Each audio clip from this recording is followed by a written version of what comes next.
Assalamualaikum. Waalaikumsalam warahmatullahi Waalaikumsalam wabarakatuh. warahmatullahi wabarakatuh. Panitianya siapa ini?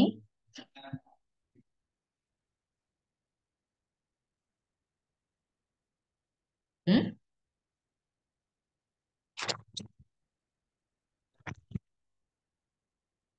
Panitianya siapa? Mbak Baik, Umi? ya Itu Bu. ya, yang dari Pewara. Boleh Baik, dimulai? ya. Baik, Assalamualaikum warahmatullahi wabarakatuh. Waalaikumsalam warahmatullahi wabarakatuh. Baik, sebelumnya perkenalkan saya Umniatul Fitri sebagai sekretaris dari Skiros sendiri dan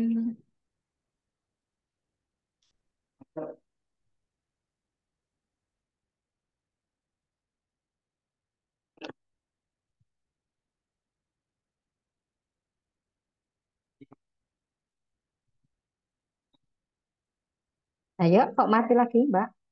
ya Bu, maaf tadi kendala. Baik, selamat pagi semuanya dan selamat pagi Bu Budi Astuti. Terima kasih sudah mel-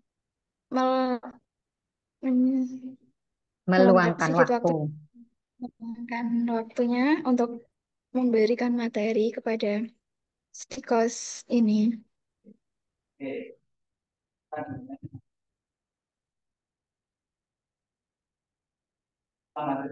Ya, terus teknisnya gimana? Budi langsung atau mau ada pembukaan atau gimana nih? Ya, ini langsung penyampaian materi saja Oh, dan begitu. izin record. Oke, sudah direkodnya. Baik, karena langsung tidak ada apa-apa ya ini ya. Maksudnya nggak ada apa namanya puara apa. Baik. Bismillahirrahmanirrahim. Assalamualaikum warahmatullahi wabarakatuh. Waalaikumsalam warahmatullahi Waalaikumsalam warahmatullahi wabarakatuh. Selamat pagi anak-anakku semua yang bergabung pada hari ini.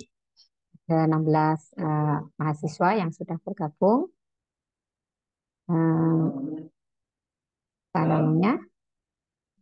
Dan kita semua yang hadir di pagi hari ini dan selalu diberikan kesehatan, semangat, ya, dan juga niat ya yang tulus untuk mendapatkan uh, ilmu ya pada pagi hari ini sehingga apa yang akan kita diskusikan nanti bisa bermanfaat bagi kita semua.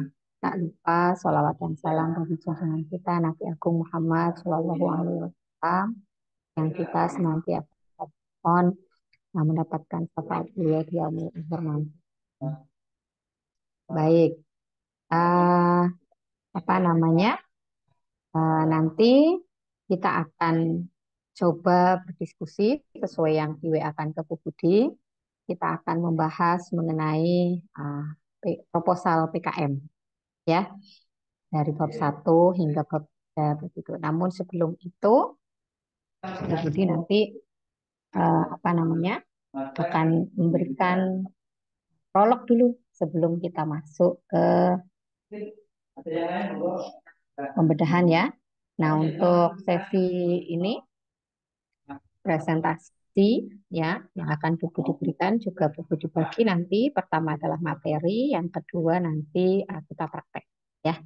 Maksudnya praktek langsung kita coba bedah begitu untuk proposal yang karena ini memang belum ada apa ketika mendaftar belum membuat proposal ya Mbak Fitri. Belum Ya, Mbak Bu. Fitri. Ya belum ya, berarti nanti Bu Budi pakai eh, apa membedah proposalnya itu dari proposal teman-teman Anda yang lolos didanai eh, tahun 2020 ya. Jadi Bu Budi ini share screen dulu untuk materinya ya karena Bu Budi juga bingung nih ya mau judulnya apa begitu ya. Jadi Bu Budi judulnya aja lah untuk sharing kita pada pagi hari ini dengan judul bedah proposal hibah penelitian program kreativitas mahasiswa itu untuk skop khususnya. Ya, kenapa Bu Budi judulnya ada hibah penelitian? Karena memang uh, tidak hanya program kreativitas mahasiswa ya yang bisa Anda ikuti untuk mendapatkan dana penelitian dan juga untuk Anda melakukan apa namanya pengembangan diri melalui uh, skema penelitian ini. Hanya di sini Bu Budi ada menjuduli dengan proposal hibah penelitian gitu karena penelitiannya tidak hanya program kreativitas mahasiswa tapi ada yang lain yang mungkin dari adik-adik mahasiswa yang bergabung masih ada yang belum tahu. Ya kalau sudah tahu alhamdulillah begitu. Jadi nanti tetap fokusnya pada program kreativitas mahasiswa sesuai yang disampaikan oleh panitia dan juga oleh Pak Bambang selaku dan pendamping. Perkenalan, insya Allah semua sudah kenal ya, karena mahasiswa fisika semua kan ya yang bergabung ya. Ya, jadi sudah kenal Bu Budi semua meskipun mungkin ada yang belum pernah diajar ataupun sudah pernah diajar. Nah, ini adalah untuk garis besar yang akan di eh, sharingkan pada pagi hari ini. Yang pertama itu adalah motivasi kepada adik-adik semua. Kemudian yang kedua adalah jenis hibah penelitian yang tadi Putu sudah sebutkan. Yang ketiga itu ada struktur proposal. Struktur proposalnya nanti di sini sudah spesifik yaitu pada program kreativitas mahasiswa. Kemudian yang keempat atau yang terakhir sebelum kita praktek untuk membedah proposal PKM, bagaimana cara menyusun bab 1 hingga bab 3 itu ada tips memperoleh hibah penelitian. Ya. Nah, kenapa Bu Budi sampaikan yang pertama itu adalah motivasi begitu? Karena pada saat Bu Budi mengajar misalnya atau berdiskusi dengan adik-adik mahasiswa di luar kelas begitu. Kalau saya tanya mau ikutan PKM enggak gitu. Banyak yang langsung kayak apa sih PKM? Buat apa sih nambah kerja gitu ya? Betul enggak? Kalau dari adik-adik mahasiswa yang hadir di sini. Tentunya tidak ya kalau yang hadir di sini tentunya sudah punya motivasi ya, sudah punya keinginan untuk pengembangan diri melalui program kreativitas mahasiswa itu ya. Nah, tapi mungkin ada juga yang ikut aja lah daripada hari Sabtu nganggur di rumah, ya kan? Nah, dengarlah tentang PKM itu apa sih gitu kan? Daripada uh, tidur Sabtu ya kan atau tidak ada kerjaan hanya scroll scroll HP mau ikutan gitu maka Bu Budi kok merasa perlu nih ada motivasi gitu ya jadi apa sih manfaatnya gitu ya manfaatnya kalau kita itu melakukan kegiatan atau mengikuti suatu hibah penelitian apa sih ada yang tahu Desi Mbak Desi ya oh enggak jadi ada yang tahu mungkin hmm? Mas Dika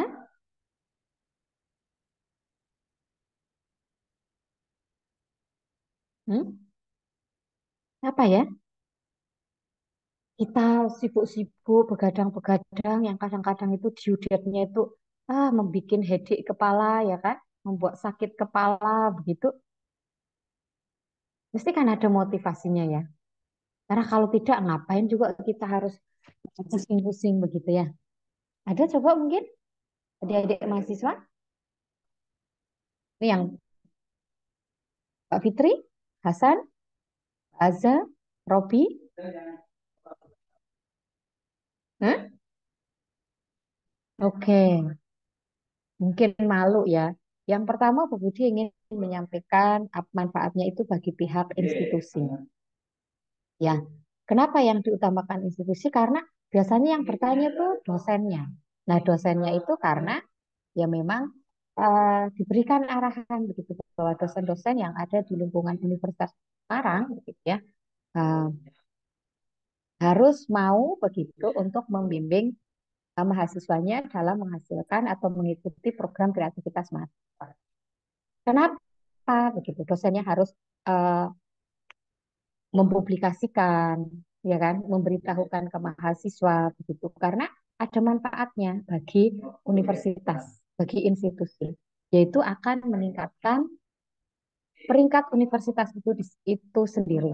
Apalagi sekarang, ya kan, bahwa semuanya digital, ya, era digitalisasi, maka semuanya bagaimana eh, kredibilitas suatu universitas, bagaimana capaian suatu universitas itu akan ada pemeringkatannya dan itu akan berpengaruh terhadap publikasi terhadap universitas itu sehingga akan berdampak pada bagaimana ketertarikan calon mahasiswa untuk memilih universitas tersebut.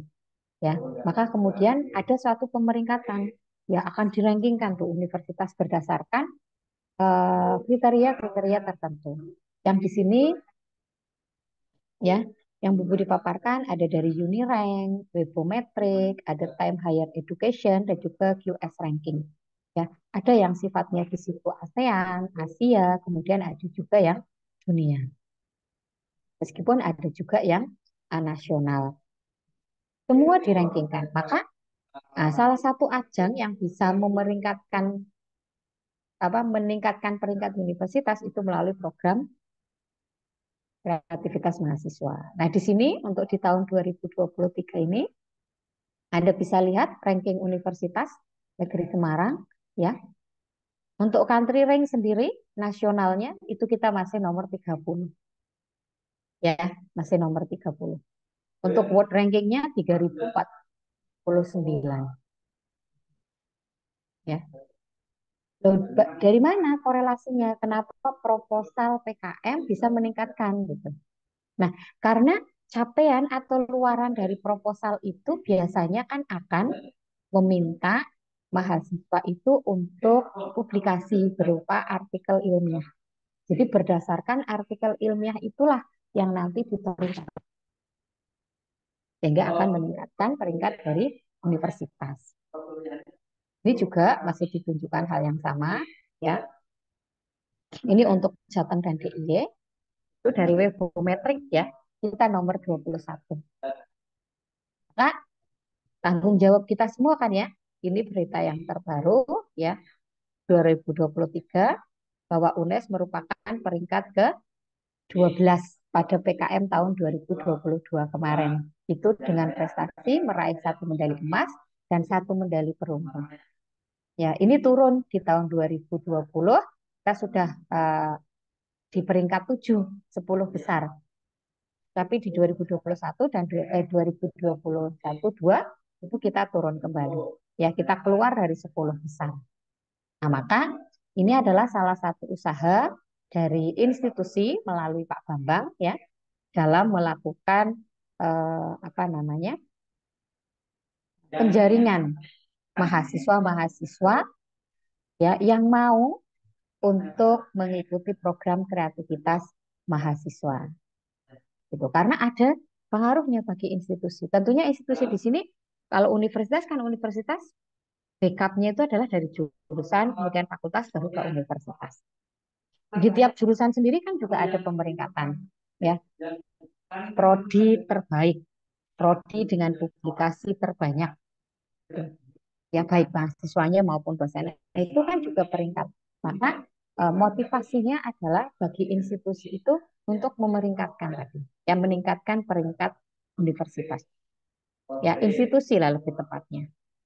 Dan bagi mahasiswa itu sendiri apa, gitu, ya. Kalau nggak mau lah, aku nggak mau berpikir untuk institusi, aku kan di sini kan mahasiswa. Oh ya sudah, bagi mahasiswa sendiri itu apa manfaatnya? Gitu. Manfaatnya ada beberapa hal yang disebut di resume di sini. Yang pertama adalah ya for application when you want to get scholarship. Ya, kalau Anda ingin mendapatkan beasiswa, ya kan beasiswa pada saat kuliah maupun setelah kuliah itu juga memerlukan apa namanya publikasi diri Anda. Ya, seberapa seberapa aktifnya Anda, seberapa kreatifnya Anda itu akan dilihat ya dari capaian kinerja yang adik-adik mahasiswa lakukan selama jadi mahasiswa. Ya. Contoh yang paling dekat misalnya saja untuk menjadi mahasiswa berprestasi yang sudah berlalu ya. Kebetulan MIPA tidak menjadi juara ya, tetapi menjadi favorit saja di universitas ya karena ternyata kita masih kalah daripada mahasiswa FP ya dalam nih karena yang kemarin Bu Budi tahu begitu dilihat ya mahasiswa dari FP itu beliau tuh bimbingannya dari Prof. Pisan di mana mahasiswa tersebut juga aktif mengikuti program kreativitas mahasiswa. Nah, jadi bermanfaat untuk mahasiswa baik ketika jadi mahasiswa di satu universitas itu maupun ketika Anda ingin mendapatkan beasiswa setelah Anda lulus. Karena akan dilihat CV-nya. Begitu juga ketika Anda mencari pekerjaan nanti tidak mau cari beasiswa tapi mau melamar kerja itu sama ya. Jadi akan mempermudah Anda mendapatkan suatu pekerjaan. Kenapa? Karena Anda menuliskan banyak hal prestasi yang bagus ya yang menunjukkan soft skill Anda di dalam CV-nya. Kemudian Anda bisa juga menjadi active speaker. Biasanya orang-orang yang sudah eh, punya pengalaman, proposalnya diterima, bahkan sampai pemenang PIVNAS, apalagi ya, mesti akan menjadi pembicara di mana-mana. Pasti akan dipanggil oleh jurusan ini, jurusan itu, ya prodi ini, prodi itu untuk menjadi pembicara, meskipun hanya berbagi pengalaman. Mungkin belum, kompetensinya belum, tapi paling tidak dia sudah diminta untuk berbagi pengalaman. Ya, berbagi tips apa yang sudah dia alami. Selain itu manfaatnya adalah income generate. Ya, Anda bisa mendapatkan uang dari kegiatan tersebut.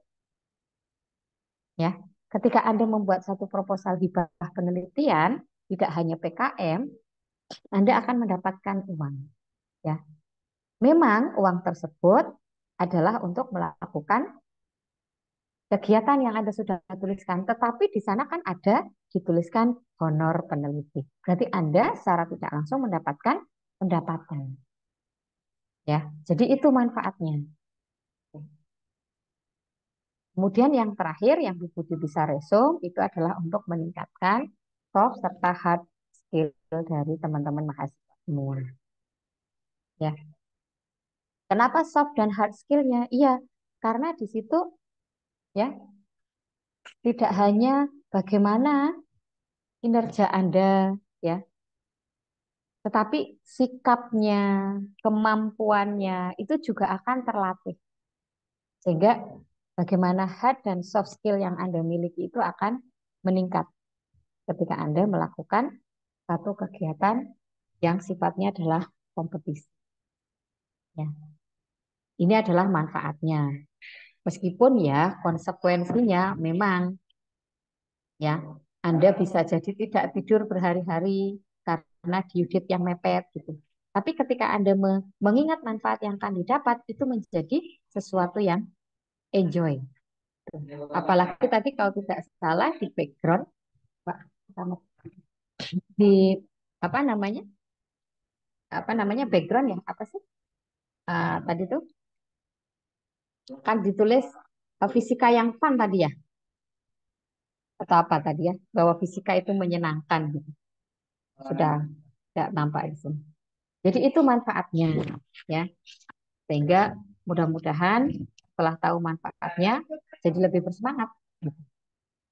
Kemudian poin yang kedua itu yang tadi di outline Bu Budi adalah tentang jenis hibah penelitian. Ya, itu ada banyak sekali yang Anda bisa ikuti. Untuk yang nomor satu dan dua, ya, ini sebagai satu wacana aja bahwa nanti ketika Anda lulus, gitu ya, Anda ingin melanjutkan studi pun supaya tidak bayar sendiri bagaimana? Maka ikutilah yang dua di atas, nomor satu dan dua. Karena ketika Anda menjadi mahasiswa pasca sarjana, Anda bisa mengikuti membuat proposal, ya nanti didanai, maka bisa Anda membayari SPP dari situ. Ya. Nah, kalau jenjang lagi, naik lagi, selesai sudah masternya, Anda ikut yang S3-nya, Anda juga bisa ikut bantuan disertasi. Nah, apa bedanya nomor 1 dan 2? Sebenarnya yang S1, S2, dan S3 pun bisa masuk yang S1, tetapi yang nomor 2, poin 2 itu hanya untuk S2, S3, cara bantuan disertasi. Tapi ketika ingin ikut pasca sarjana, juga bisa, jadi bisa dapat 2. Karena ada 2 ini. Nah, itu nanti ya kalau Anda sudah lulus S1. Nah, kalau untuk S1 yang mana? Yang nomor 3, 4, dan 5. Ini Anda semua bisa ikuti. Ya, ada program kreativitas mahasiswa yang biasanya itu akan disubmit di bulan Februari dan akan berakhir di bulan Oktober untuk PIMNAS. Gitu. Kemudian yang kedua ada program wirausaha mahasiswa. Ini dibuka di bulan April, nanti pelaporannya di bulan November. Jadi program wirausaha ini bukan yang program kreativitas mahasiswa bagian kewirausahaan, bukan, itu berbeda lah. Jadi ada sendiri. Kemudian yang kelima itu ada program hibah bina desa. Ini lebih kepada pengabdian. Tapi Anda juga bisa mendapatkan dana dari sana. Ya, biar sama pengajuannya itu di bulan April, nanti di pelaporannya di bulan November. Ya, kalau untuk program kreativitas mahasiswa untuk yang tahun 2023 sudah tutup karena tinggal menunggu publish siapa yang lolos untuk didanai. 45 juga sudah tutup di bulan Mei ini. Gitu, nggih. Ini adalah tentang jenis. Nah, kemudian kita masuk ke program kreativitas mahasiswa karena dikhususkannya itu adalah kita program kreativitas mahasiswa. Ini ada 10 program ya.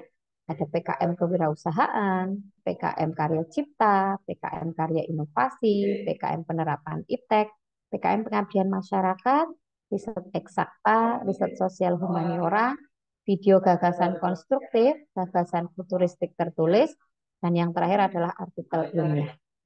Ya. Namun bagi kita, orang MIPA, khususnya fisika, maka kekuatan kita itu adalah ada di nomor 6 dan nomor 10 sebenarnya.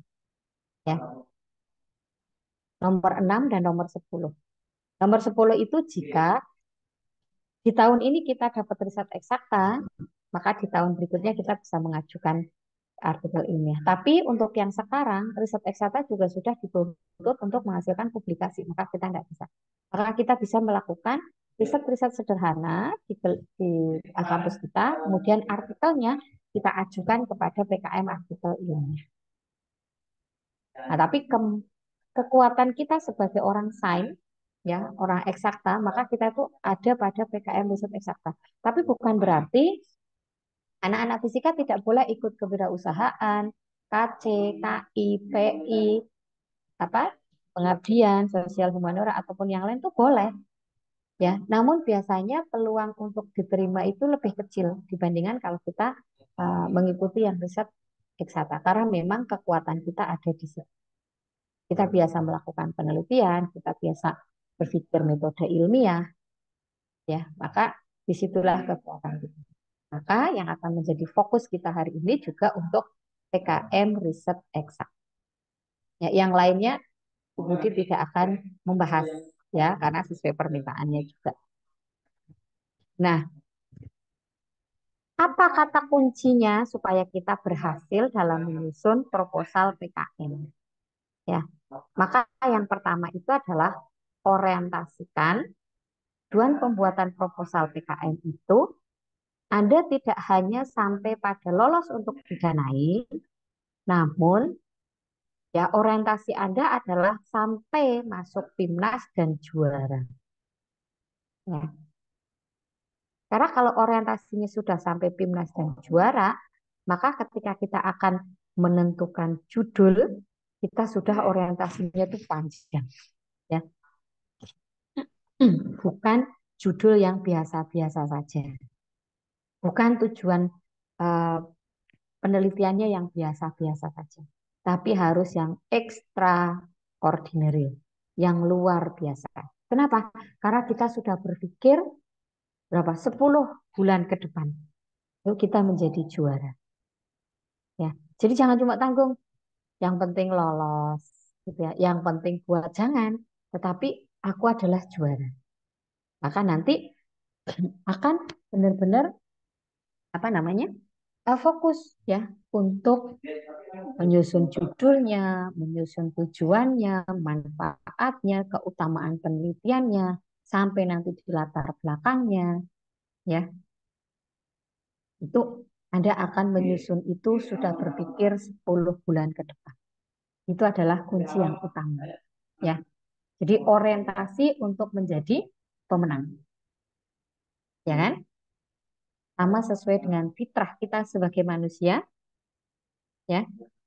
Kita diciptakan itu adalah dari jutaan bahkan miliaran ya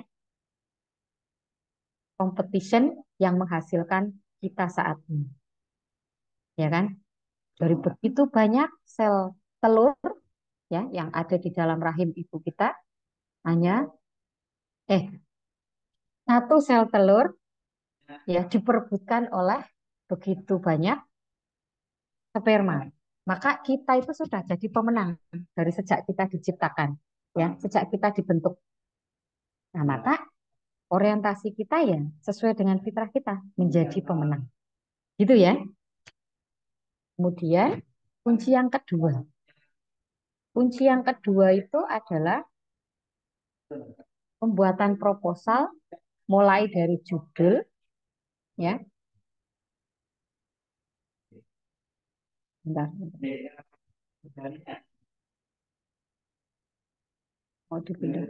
Oke. Sampai dengan substansi pada bab 1 sampai dengan bab 3-nya ya. Itu kita harus jeli ya dalam mengamati permasalahan yang ada di sekeliling kita yang nyata ada dan kita dapat memberikan solusi. Nah, bagaimana caranya?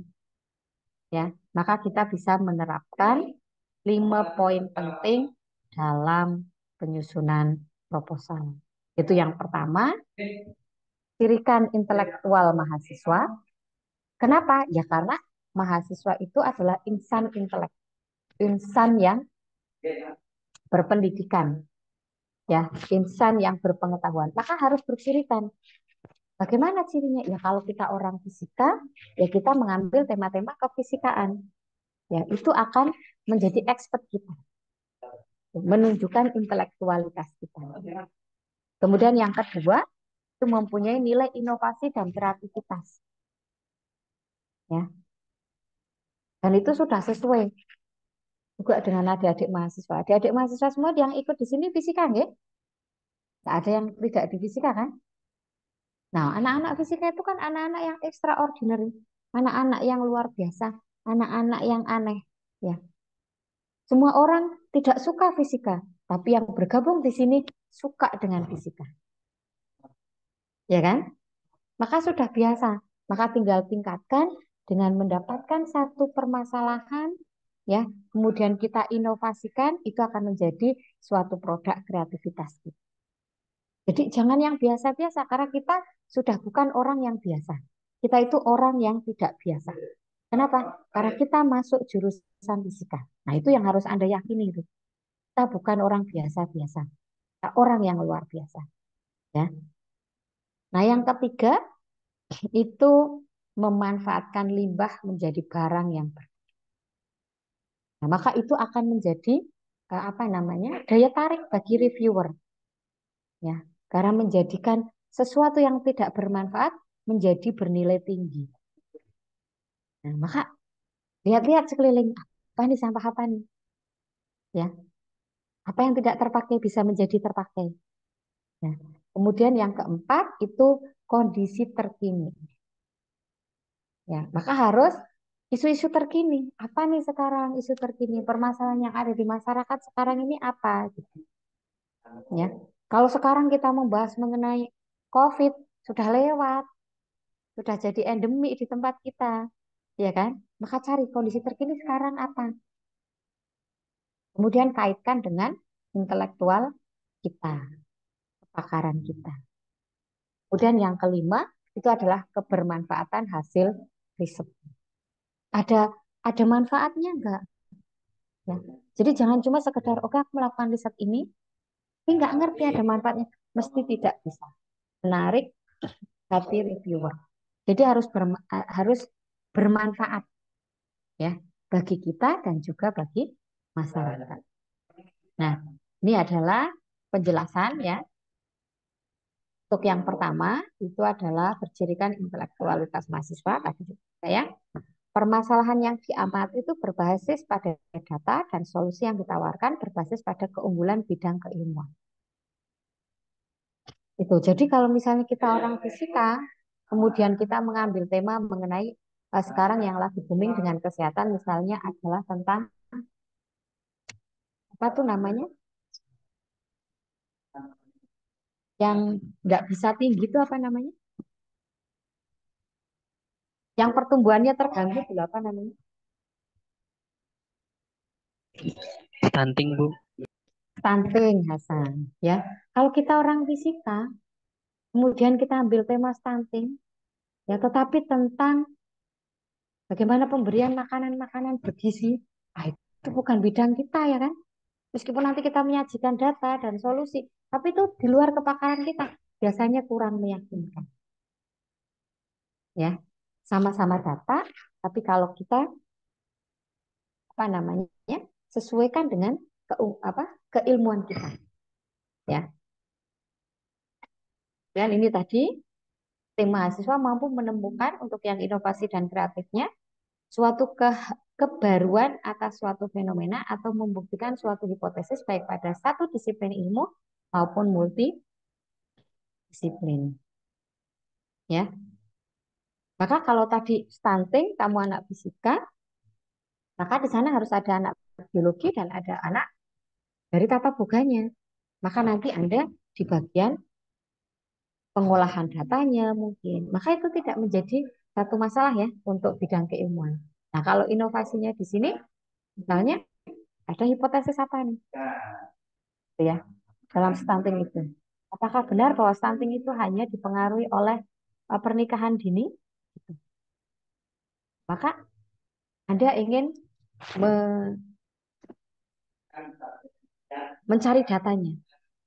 Sepertinya kok tidak itu, tapi lebih kepada pengetahuan daripada si pasutri itu sendiri. Nah, misalnya, ya kan, bahkan nanti berdasarkan data, maka di situ Anda akan melakukan satu inovasi dalam treatment, ya, selain pengetahuan, juga dengan pemberian makanan yang bervariasi dan yang ada di sekitaran situ, dengan memodifikasi makanan-makanan yang untuk bayinya itu. Nah, maka nanti itu sudah ada inovasi, ya. Tidak satu disiplin ilmu, tetapi multidisiplin. Karena tadi ada fisika, ada biologi, dan ada anak tata boga. Kok tata boga? Yang bagian masak itu kata apa? Benar ya? Iya, Bu, tata boga. Tuh. Kalau kan karena di sana banyak ya. Kemudian poin yang berikutnya, untuk yang memanfaatkan limbah menjadi bahan yang bernilai, tim Maza mampu memanfaatkan peluang dan potensi limbah di sekitar sehingga menjadi produk yang bernilai tinggi. Ya, maka di sini tentunya awareness, empati atau kesadaran dari adik-adik semua diperlukan. Ya, bisa enggak limbah-limbah yang ada di sekitar itu jadikan bernilai tinggi.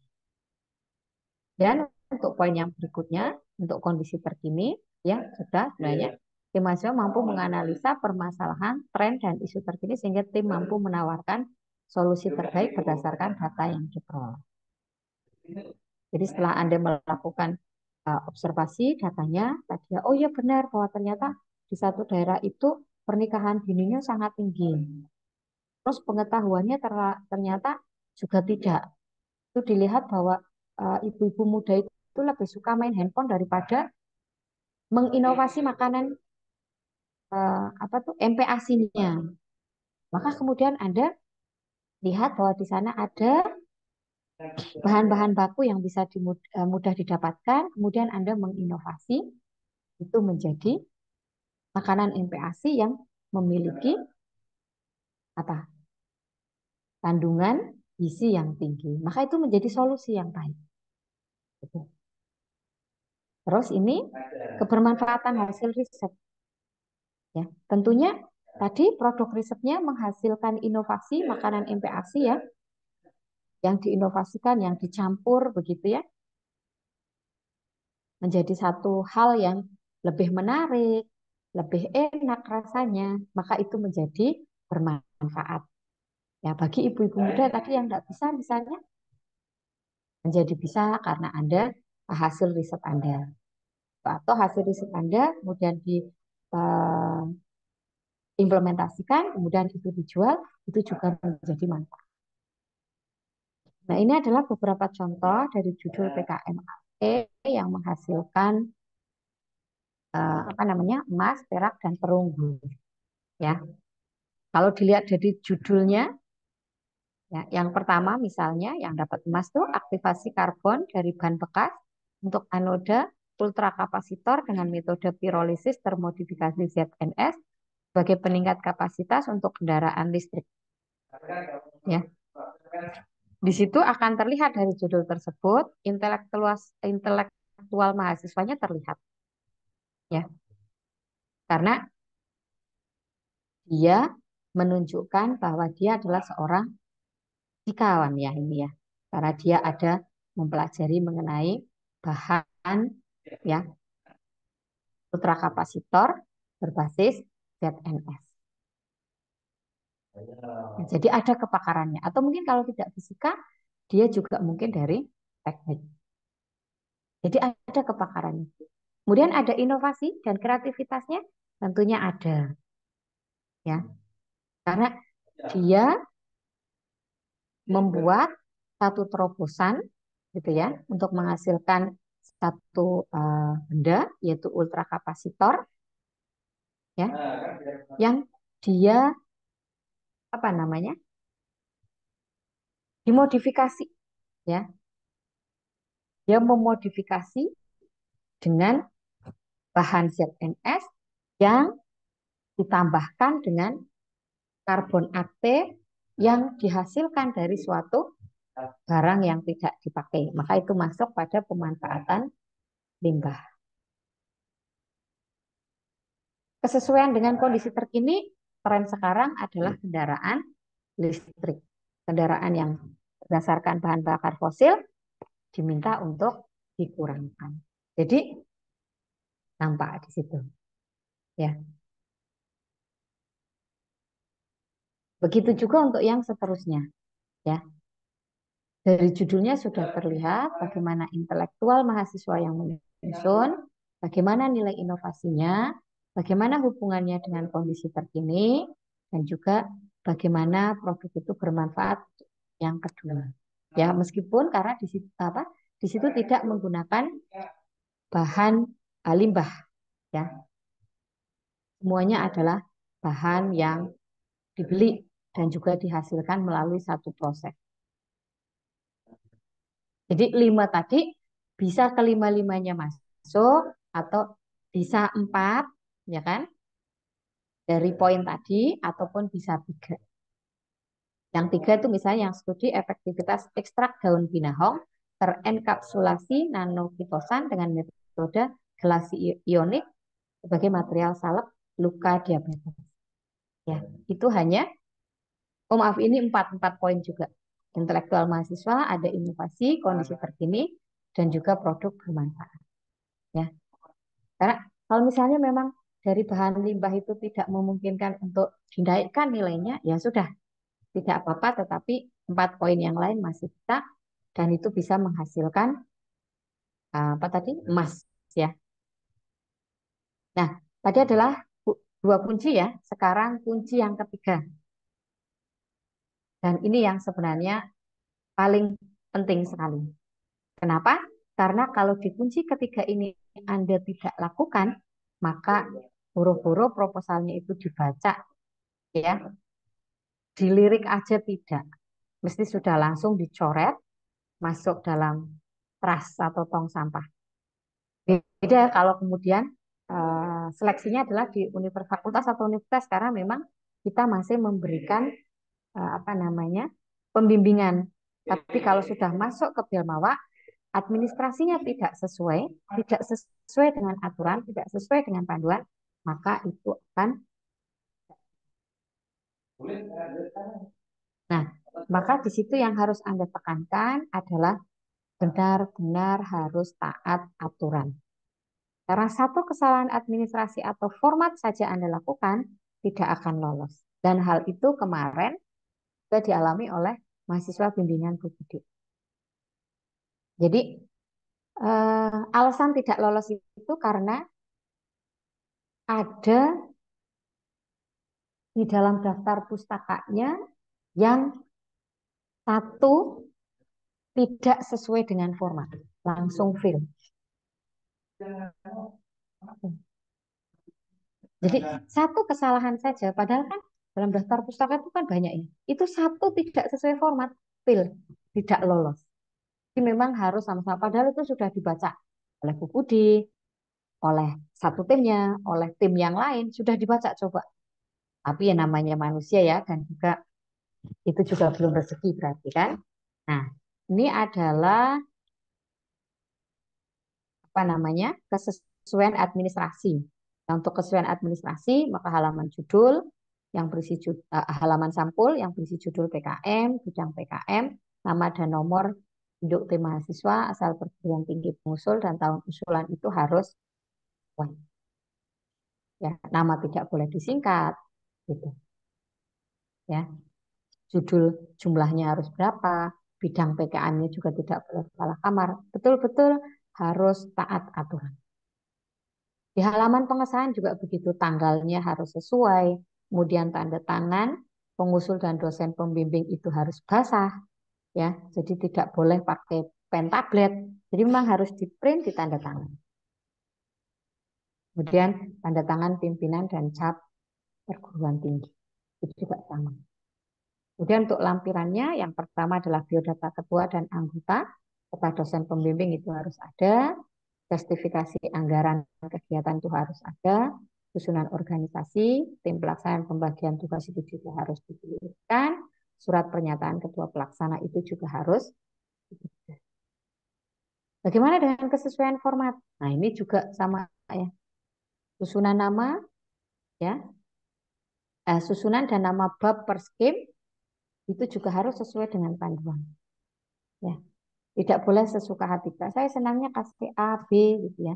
Kemudian menjorok begini-begini, ya harus sesuai. Kalau dia tidak menjorok, ya harus tidak menjorok. Kalau dia harus menjorok, ya harus menjorok ke dalam naskah. Kemudian jumlah halaman maksimal itu adalah 10 ya. Dari daftar isi sampai dengan daftar pustaka. Kemudian tata tulis ya, layoutnya, jenis hurufnya, marginnya, spasinya, ratanya, letak nomornya, dan urutan lampirannya juga harus sesuai dengan. Jadi dua hal ini, kesesuaian administrasi dan kesesuaian format. Tidak boleh ada kesalahan. Jadi disebut dengan zero mistake. Maka itu baru bisa untuk masuk dalam tahap dibaca oleh reviewer. Ya. Kemudian untuk yang bagian ketiga yaitu struktur proposal PKM. Ya, untuk strukturnya seperti apa? Maka ya kembali Anda harus membaca pedoman penyusunan proposal PKM yang berlaku pada saat itu. Nah, saat ini yang masih berlaku adalah tahun 2023. Maka ya hanya itu yang harus Anda baca, tampilannya seperti ini. Ya, karena tadi Bu Budi sudah menyampaikan PKM riset eksakta ya. Nah, struktur proposalnya berdasarkan panduan tadi, ya isinya hanya ini. Daftar isi, bab 1 pendahuluan, bab 2 tinjauan pustaka, bab 3 metode penelitian, bab 4 biaya dan jadwal kegiatan, daftar pustaka, kemudian lampiran 1, 2, 3, dan 4. Jadi tidak ada judul ya.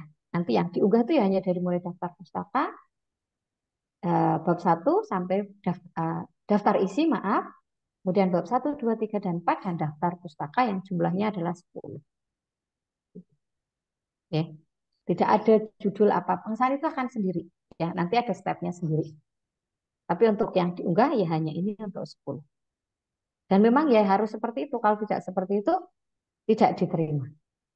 Karena administrasinya dan formatnya sudah tidak sesuai. Terus bagaimana cara pemilihan tema? Ya. Nah, di sini ada beberapa tips yang bisa kita lakukan ya untuk memilih tema yang sesuai dengan bidang keahlian. Ya, karena sesuai dengan bidang keahliannya, maka poin yang pertama itu adalah Anda juga harus memilih pembimbing yang sesuai dengan bidang keahliannya. Ya. Kenapa begitu? Karena dengan pembimbing yang kompeten, ya, pada bidang yang ditekuninya, tentunya update terhadap perkembangan informasi pada bidang ilmu yang digeluti itu juga akan lebih baik. Ya, misalnya Bu Budi sukanya dengan film tipis, ya tentunya saya akan lebih spend waktu Bu Budi itu ya untuk membaca artikel-artikel jurnal-jurnal yang membicarakan tentang temuan-temuan dalam teknologi film tipis. Jadi karena itu bidangnya, itu kompetensinya. Maka kalau Anda kemudian mengambil tema, ya harus disesuaikan dengan bidang ahli Anda fisika, begitu juga dalam memilih pembimbing juga. Karena pembimbing di sini ternyata juga sangat menentukan, ya, sangat menentukan. Paling gampang sajalah penentuannya. Anda tidak bisa mengajukan kalau tidak ada dosen pembimbing. Selain itu untuk mempertajam konten yang ada dalam proposal itu adalah perlu kontribusi pemikiran dari dosen pembimbing. Kemudian yang kedua tipsnya, mengupdate info untuk proposal dengan membaca majalah atau situs sesuai bidang. Anda baca tuh, browsing ya, melalui handphone ya, ataupun laptop dengan menggunakan beberapa media, bisa melalui Google, bisa melalui Google Scholar, bisa melalui LinkedIn, bisa melalui ResearchGate, ya, atau situs-situs yang lain. Sehingga nanti isu-isu terkini yang sedang apa namanya uh, menjadi topik perbincangan yang sangat intens, itu juga Anda bisa mengikuti. Ya, selain itu juga hal tersebut untuk menghindarkan dari plagiarisme. Ya, karena kita sudah membaca, ya menganalisis dari jurnal maupun artikel, maka nanti dengan sendirinya kita tidak akan menduplikasi. Ya, yang punya orang Anda tulis kembali. Sebenarnya tidak apa-apa punya orang kamu tulis kembali, tetapi dengan memodifikasi sedikit, maka itu sudah menjadi keterbaruan. Karena tadi kan harus ada keterbaruannya, ya. Kemudian tips yang ketiga, berkolaborasi dengan fakultas lain. Seperti tadi kan misalnya Anda bahas stunting, ya fisika tidak bisa kalau bahas stunting sendirian. Maka harus ada biologi, tata boga, ya mungkin nanti kalau itu sudah jadi sampai produk, ajak orang marketing, begitu. Jadi memang tidak bisa untuk uh, satu disiplin ilmu, tetapi harus multi. Nah, disarankan juga di sana dalam kolaborasinya, mahasiswanya juga berbeda angkatan. Disarankan ya. Maka kalau disarankan, kalau diikuti, maka menjadi poin yang lebih baik. Kalau tidak, juga tidak menjadi masalah. Kemudian tips yang keempat, proposal bisa didanai jika memiliki nilai inovasi dan kreatif, serta produk yang dihasilkan memberikan manfaat. Nah, maka sangat penting ketika Anda menuliskan dalam latar belakangnya. Ya, apa manfaatnya nanti dari hasil penelitian, apa masalah yang sedang dihadapi sehingga Anda bisa menemukan solusi. Ya, pada saat Anda mencantumkan itu berarti Anda sedang menyusun ya state of the art atau yang disebut juga dengan research gap. Ya. Jadi Anda bisa menunjukkan perbedaan apa yang sudah dilakukan oleh orang lain dan apa yang akan Anda lakukan. Maka itu sudah disebut sebagai state of the art atau research gap. Ada apa namanya? Perbedaan riset di situ. Kemudian tips yang kelima, Anda harus menuliskan judul Anda semenarik mungkin sehingga dapat menggambarkan kegiatan yang dilakukan, ya itu sudah terlihat jelas dalam judulnya. Kemudian juga harus ditulis secara singkat, padat dan jelas, tidak boleh melebihi 20 kata. Kemudian yang terakhir tipsnya, jangan salah kamar. Sebagus apapun proposal yang Anda susun, jika Anda salah kamar, maka itu tidak akan diterima. Jadi harus betul-betul sesuaikan dengan passion Anda. Ya, tujuan awal Anda menyusun proposal itu untuk yang jenis mana dalam PKM yang akan Anda ikut. Nah, ini adalah karakteristik umum dari PKM riset eksakta, karena itu yang tadi sudah dikatakan oleh Bu Budi bahwa kita hanya fokus pada riset eksakta, karena itulah kekuatan kita sebagai orang sains, khususnya adalah fisika. Nah, maka di sini topiknya itu bebas dan tidak dibatasi. Jadi kayak tadi, fisika mau ngambil stunting boleh, ya. Fisika mau ngambil teknologi terbaru boleh. Fisika mau mengambil bidang kedokteran, ya. Misalnya saja material Bu Budi tadi, film TPS itu mau Bu Budi aplikasikan untuk sebagai tissue engineering, bidang medis. Boleh, tetapi nanti Bu Budi dalam penyusunan proposal itu, karena saya hanya fokus pada materialnya, maka nanti pada saat analisis, ya bagaimana sifat tisu tersebut, interaksi material yang akan difungsikan sebagai tissue engineering atau apa namanya jaringan tiruan, gitu, maka kita harus mengajak mahasiswa kedokteran, ya, atau mahasiswa eh, ilmu kesehatan masyarakat, gitu ya, minimalnya begitu. Karena ini ada jaringan, mungkin saya tidak ada, tapi biologi, ambil biologi yang memang spesifikasinya tentang jaringan pada makhluk hidup. Itu juga bisa memungkinkan supaya nanti topiknya akan menjadi jelas, permasalahan yang dihadapi jelas, solusi yang ditawarkan juga akan memberikan manfaat.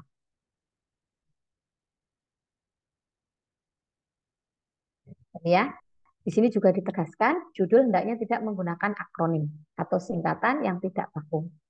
Jadi hindari itu.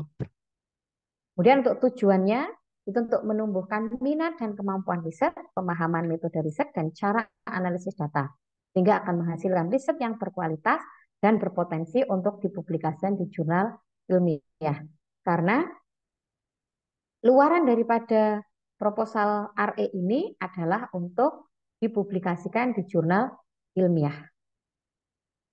Maka ya nanti pengambilan datanya harus dilakukan dengan baik, analisisnya, sehingga nanti bisa menghasilkan satu manuskrip yang akan bisa diterima di jurnal. Dan untuk yang tahun 2023 kemarin juga untuk PKM RE, selain luaran wajibnya adalah ilmiah, itu ada video ya selama pelaksanaan yang harus diunggah di media sosial. Anda bisa pilih boleh di YouTube, boleh di Instagram atau yang lain. Dan kalau lebih bagus lagi, ya hasil temuannya itu kalau memang memungkinkan bisa menghasilkan paten. Meskipun uh, paten yang sederhana, misalnya haki saja. Karena kalau yang paten uh, yang sebenarnya itu proses pengajuannya aja memerlukan beberapa tahun, jadi sangat tidak mungkin. PKM RE sendiri juga meliputi riset yang mengungkap hubungan sebab akibat, aksi reaksi, rancang bangun, eksplorasi, materi alternatif, desain produk atraktif, blueprint dan sejenisnya, atau identifikasi senyawa kimia aktif. Jadi kita harus bisa menghubungkan sebab akibat, ya. Kan tadi kita sudah mencari, oh ada permasalahan ini, sebabnya begini, maka akibatnya akan seperti ini. Maka treatment apa yang harus kita lakukan supaya akibatnya tidak menjadi hal yang tidak kita inginkan. Kok keklik ya? Nih, tadi ya. Kemudian pendahuluannya, itu adalah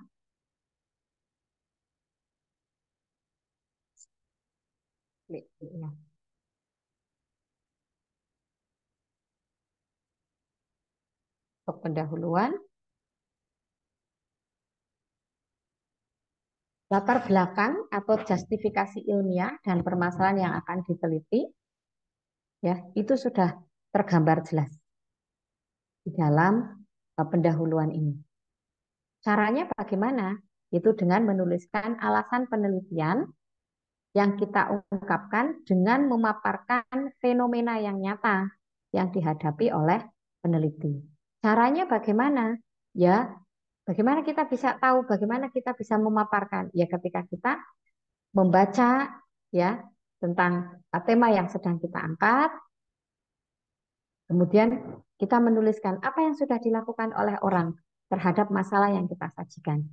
Maka kemudian kita akan memasukkan apa yang akan kita lakukan. Sehingga riset gap-nya itu terhadap masalah yang ingin diatasi itu terlihat ya. Karena masalah itu sebenarnya sudah ada gitu. Tapi orang juga sudah melakukan eh, cara atau upaya untuk mengurangi atau menyelesaikan masalah, tapi masih belum berhasil. Nah, maka Anda menawarkan satu metode baru yang akan dilakukan dengan harapannya nanti bisa mengurangi permasalahan tersebut atau bahkan bisa menyelesaikan.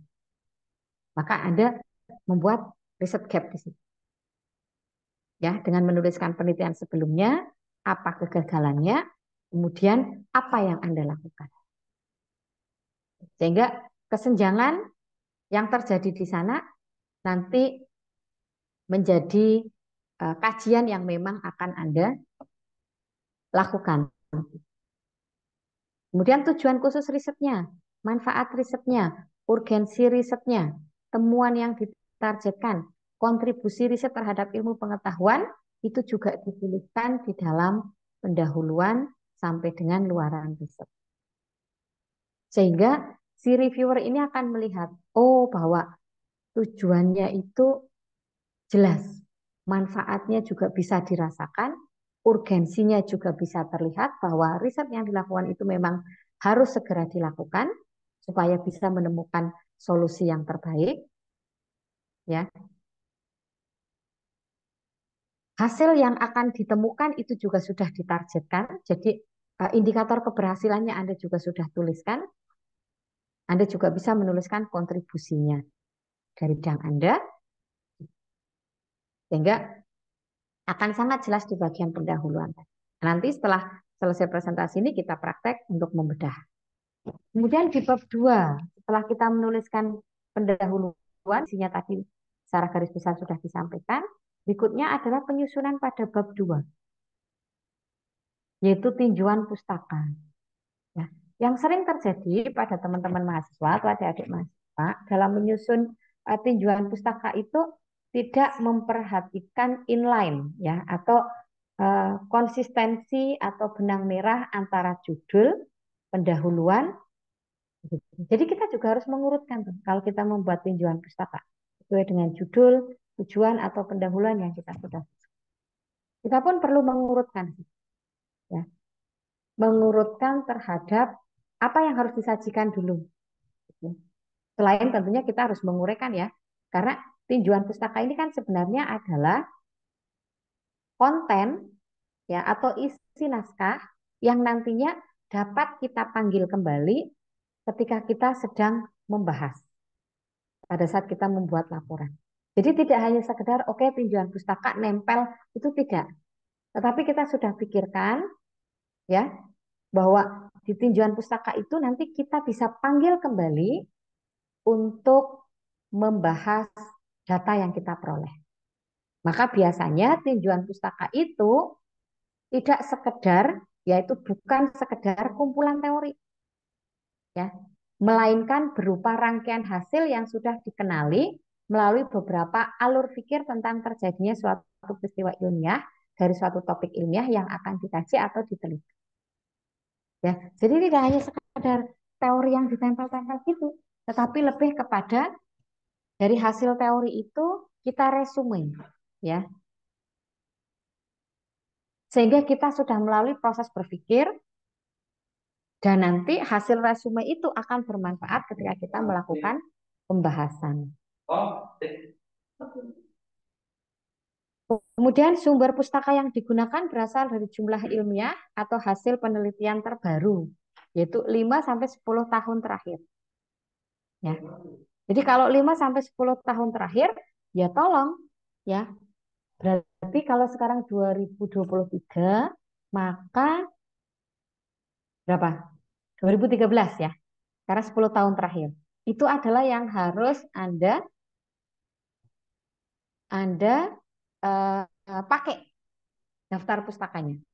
Jadi yang sudah 2012, 2011, 2010 ke bawah nggak usah dipakai, ya. Jadi di tinjauan pustakanya akan terlihat itu. Kemudian untuk bab 3-nya, pada tadi ya tinjauan pustaka juga harus menggunakan eh, jurnal ya. Hindari buku karena kalau buku itu biasanya lama-lama tahun, ya. Kemudian yang ketiga adalah penulisan dalam metodenya. Di sini Anda harus menuliskan secara jelas waktunya, tempat pelaksanaan risetnya, bahan dan alat yang digunakan, ya, variabel riset, variabel riset. Jadi variabel terikatnya apa? Variabel bebasnya seperti apa? Variabel bebasnya seperti apa? Variabel terikatnya bagaimana? Variabel kontrolnya harus apa saja? Itu juga dituliskan di sana. Tuh. Ya, sehingga akan terlihat.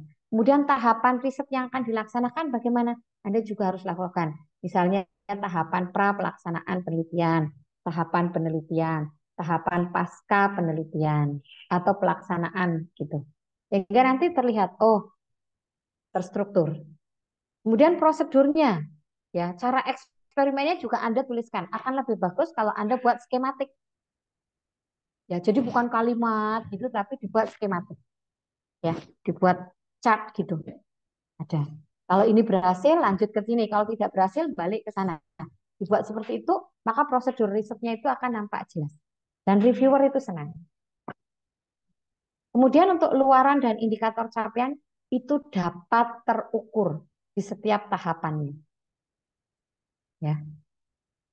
Jadi di sana luarannya apa nih? Pada pra pelaksanaan itu adalah tentang pengurusan surat izin ya, karena mau praktikum kan ya, mau riset kan ada surat izin tuh. Maka nanti indikatornya apa? Ya surat izinnya keluar. Jadi harus dituliskan. Prariset tentang pembelian bahan ya. Berarti indikator capainya bahannya mudah dicapai. Jadi dituliskan di sana sehingga akan jelas dalam proposal itu orang yang membaca akan dengan senang hati memberikan dana kepada. Kemudian cara analisis datanya juga dituliskan secara rinci, baik itu analisis secara kuantitatif maupun analisis secara kualitatif. Jadi Anda harus tuliskan tuh, ya. Kalau harus ada rumusnya, ya tuliskan rumusnya. Kalau rumusnya mengambil dari seseorang, tuliskan sitasinya. Kalau dari hasil analisisnya perlu ada cara penafsiran, maka Anda tuliskan di situ. Ya biasanya kalau data kuantitatif biasanya ada cara penafsiran. Kalau angkanya sekian, maka dia masuk dalam kata. Biasanya untuk penelitian riset sosial humaniora itu. Termasuk yang pendidikan itu juga kan ya. Jadi ada penafsirannya. Oh, kalau dia segini, maka terjadi peningkatan yang tinggi, terjadi peningkatan yang sedang. Ada cara penafsiran juga dituliskan di situ. Nah, kemudian yang terakhir adalah penyimpulan hasil risetnya. Jadi nanti simpulan dari hasil risetnya itu akan seperti apa? Jadi hipotesis ya, simpulan hasil riset dalam itu. Karena ini kan masih proposal. Jadi hipotesisnya seperti apa? Itu Anda tuliskan. Oh, jadi dengan variabel bebas yang begitu, maka dengan variabel ini dikontrol, maka variabel terikatnya akan menjadi seperti ini. Ya, menjadi terjadi peningkatan. Nah, itu kan berarti simpulan hasil riset secara sementara. Itu bisa juga dituliskan itu di metode riset ya. Kan hanya 3 itu. Jadi ada pendahuluan, latar belakang, dan riset. Selanjutnya adalah biaya dan jadwal kegiatan. Maka di sini anggaran biayanya ya sesuaikan dengan panduan. Kalau disuruh alokasinya dana 80% untuk operasional, 20% administrasi, ya ikuti. Anda hitung kalau Anda mengajukan 12 juta, 80%-nya berapa? Itu adalah untuk operasional, ya, dan 20%-nya untuk administrasi. Ya ditulis seperti itu. Dan lakukan apa namanya proporsionalnya, ya. Nah, di sini dikatakan untuk biaya perjalanan seefisien mungkin dan seminimal mungkin. Jadi, kalau misalnya mau beli bahan gitu ya, kalau anak fisika biasanya pergi ke Indrasari, ya buat seefisien dan minimal mungkin. Jadi jangan untuk pergi ke Indrasari, kelompoknya ada 5 orang, lima-limanya pergi. Mesti tidak diterima itu. Ya, jadi ya 2 orang saja. Karena itu lebih masuk akal. Tapi nanti ada beberapa perjalanan yang orangnya ganti-ganti. Kemudian untuk jadwal kegiatan, itu biasanya pelaksanaannya 3 sampai 4 bulan. Kalau yang kemarin sampai 5 bulan ya di proposalnya ya. Nah itu ya dibuat, disesuaikan itu. Dibuat dari mulai pelaksanaan sampai dengan nanti pengambilan kesimpulan. Dibuat dalam bar chart, itu juga akan bagus karena sudah ada formatnya dalam lampiran. Ya, kemudian yang terakhir adalah lampiran ini. Anda harus menuliskan biodata ketua, anggota, serta dosen pendamping. Ya, justifasi anggarannya juga Anda harus betulkan di situ dan yang harus rasional ya dan juga logis. Tuh. Kemudian susunan organisasi tim pelaksana dan pembagian tugas itu juga harus dibuat, maka harus disusun bareng-bareng. Oh, aku bagian ini, kamu yang bagian itu, aku bagian sintesis, kamu bagian analisis, misalnya seperti itu, kamu bagian pembelian barang, seperti itu jadi dibagi. Dan proporsinya ketua tim harus lebih banyak. Dan surat pernyataan harus ditandatangani dengan materi. Itu adalah proposal kegiatan PKM RI. Ini adalah contoh-contoh ya judul yang kemarin lolos PKM 2022 dan mendapatkan medali. Ya, dan mendapatkan medali. Jadi akan uh, nampak terlihat ya di sini ya. Ini juga masih contohnya. Jadi harus jelas apa yang dilakukan, manfaatnya, ya, kemudian teknologi yang akan dilakukan. Kemudian yang terakhir, tips yang terakhir itu adalah supaya topik yang terakhir adalah tips supaya proposalnya diterima. Yang pertama tadi adalah patuh panduan, yang kedua itu komitmen untuk ikut serta dalam kompetisi PKM. Karena kadang-kadang setelah tahu didanai, kadang-kadang terus mahasiswanya sudah males. Ya komitmennya sudah tidak ada. Jadi kadang jadi hilang. Maka nanti ya sudah dia hanya didanai tapi tidak bisa masuk timnas. Kenapa? Karena anggotanya sudah pada hilang, sudah tidak punya komitmen. Nah itu biasanya sampai didanai tapi kemudian tidak sampai timnas bahkan juara. Ya maka komitmen itu menjadi sangat penting. Kemudian kepo akan isu lingkungan sekitar supaya mendapatkan topik-topik yang kekinian, yang relevan, dan juga bermanfaat bagi sekitar. Dan melakukan kolaborasi, jadi jangan hanya uh, satu jurusan ya, tetapi lintas jurusan itu akan jauh lebih bagus proposalnya biasanya. Karena memang sesuai dengan kompetensi dari setiap anggotanya. Kemudian kreatif harus memiliki unsur itu, karena kalau tidak, ya tidak diterima. Udah biasa lah, orang udah lakukan, ngapain gitu kan? Tidak mau. Sajikan sesuatu yang aplikatif, bisa dimanfaatkan, bisa dirasakan. Jadi bukan hanya angan-angan, ya. Jadi yang memang nanti bisa dilakukan.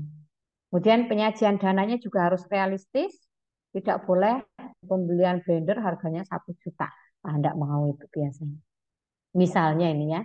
Kemudian konsultasi rutin dengan dosen pembimbing itu harus ya, karena pasti ketika Anda berdiskusi akan banyak mendapatkan masukan, mendapatkan bimbingan sehingga hasil yang Anda dapatkan akan menjadi jauh lebih baik lagi. Karena dosen itu kan tentunya dipilih karena expertnya, ya kompetensinya. Dan yang terakhir adalah konsisten. Ya, konsisten. Jadi yang mau dilakukan itu ya itu jika didanai ya itu tidak perlu mengimprovisasi ya karena kalau diimprovisasi nanti malah nggak keterima. Jadi harus konsisten. Yang ditulis di proposal A yang dilakukan A, di proposal B yang dilakukan B. Tidak boleh A tapi setelah saya membaca harus ada B, tidak boleh. Ya, nanti malah tidak bisa lolos. Jadi harus konsisten. Makanya tadi ketika kita sudah menentukan tema di awal sudah berpikirnya adalah juara ya, maka konsistensi itu akan kita pegang. Tidak boleh ada A, B, C selama pelaksanaan. Biasanya tidak akan masuk PIMNAS. Ya sudah, memang didanai kan sudah ketika proposal ya pada saat pelaksanaan. Jadi itu yang bisa Bu Budi sampaikan mengenai bedah proposal PKM, ya. Ada pertanyaan sebelum kita praktek? Satu, begitu. Sudah, tadi saya sudah buka. Ada pertanyaan, betul? Atau sudah ngantuk? Karena hari Ini Sabtu tidur. mau bertanya. Boleh. Kan waktu itu saya pernah lihat baca-baca artikel Bu, tentang ya penggunaan sabut kelapa dari sabut kelapa yang udah limbah itu kegunaan untuk filter udara lumayan bagus. Memang kayak saya tuh kayak pengen bikin penelitian kayak lebih filter udara lebih apa ya lebih jernih gitu loh Bu. Tingkat efisiensinya lebih tinggi katanya. Itu kalau Nah, misalnya untuk penelitian itu gimana Bu langkah selanjutnya? nah, itu kan apa? Baca ya, dibaca lagi tentang penelitian mengenai saput kelapa yang digunakan sebagai filter udara tadi kan? Ya. Iya Bu. Ya. Nah, yang sudah ada tuh yang bagaimana? Apakah hanya pure sabut kelapa saja ataukah dia dimodifikasi dengan bahan yang lain? Kalau yang saya baca kayak udah dicampur beberapa bahan jadi ya nggak murni Bu, ada campurannya.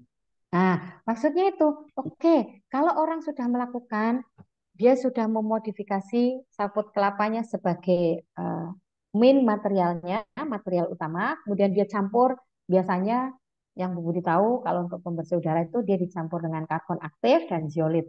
Karena memang dua bahan itu akan mampu mengaktifasi ya dari sifat sabut kelapanya dan juga untuk mematikan daripada bakteri yang ada ya.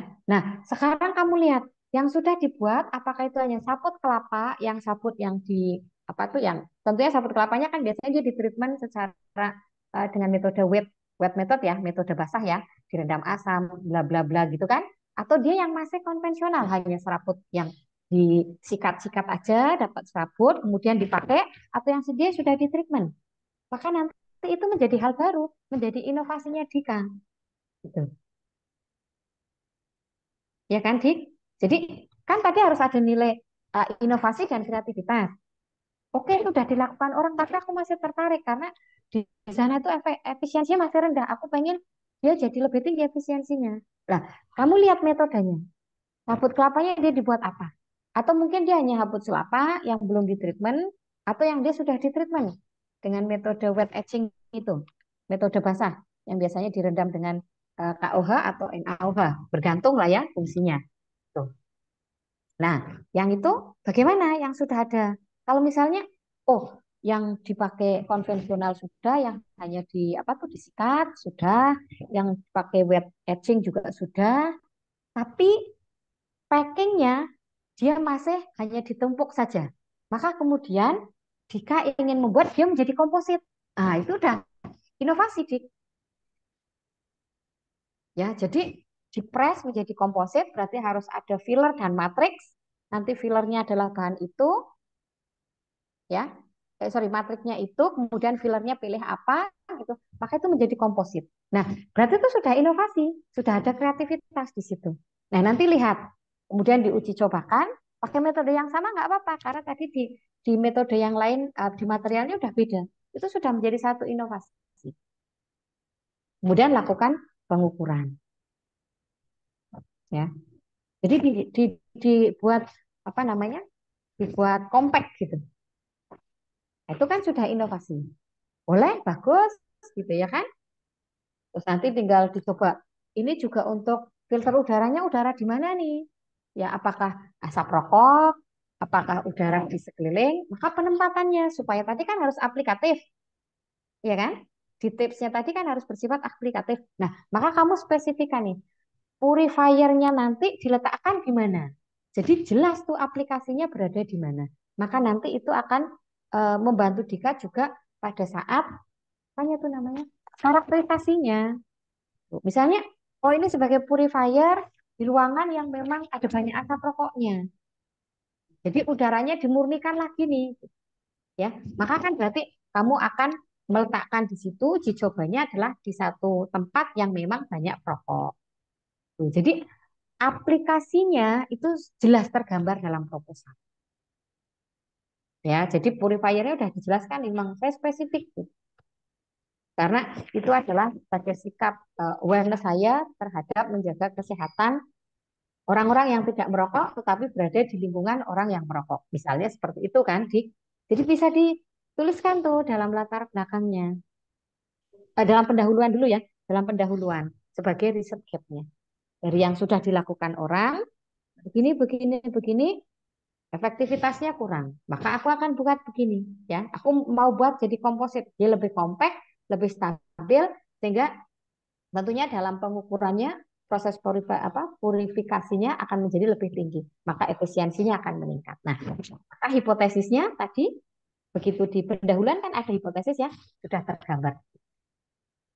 Tip, Lodi. Makasih, Bu. Ya. Ada lagi? Ada?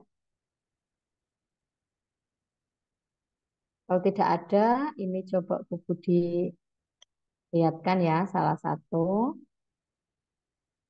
Ini riset RE yang tahun 2000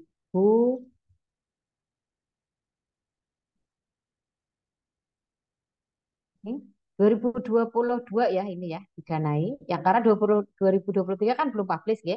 Ini judulnya dia ada di paling bawah. Nah, karena kan memang nggak ada judul ya yang diunggah. Judulnya itu di surat pernyataan. Budi juga tidak hafal. Nih. Jadi judulnya adalah konversi limbah popok bayi menjadi slow release fertilizer berbasis urea termodifikasi karbon aktif sebagai coating agent. Ya, nih. Jadi kan di sini nampak ya, eh, dia anak teknik kimia, keilmuannya. Jadi di sini nampak pada penggunaan istilahnya nih. Slow release fertilizer termodifikasi karbon aktif.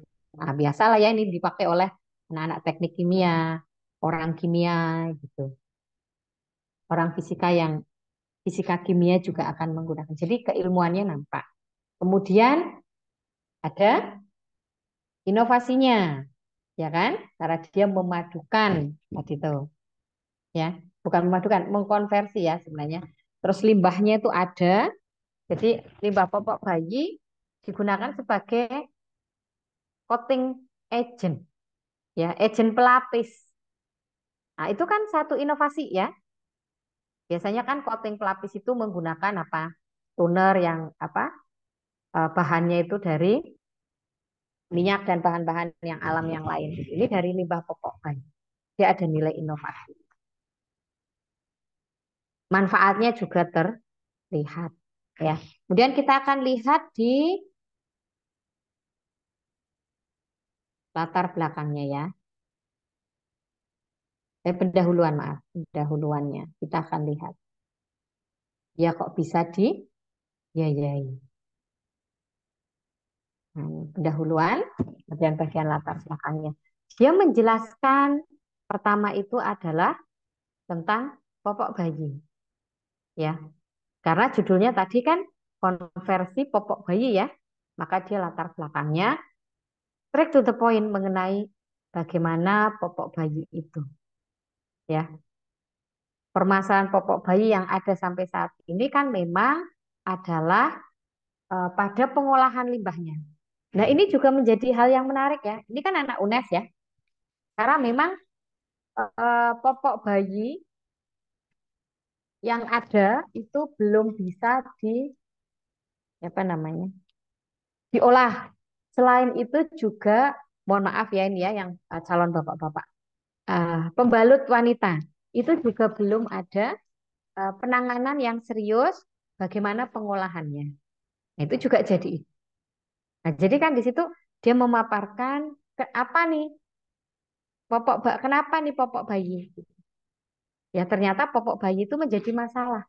Nah, masalahnya tuh apa? Bukannyakah dia bermanfaat bagi ibu-ibu ya supaya anaknya tidak menangis ketika dia pipis. Karena kalau zaman dulu kan bayi itu kan dikasih popoknya kan kain.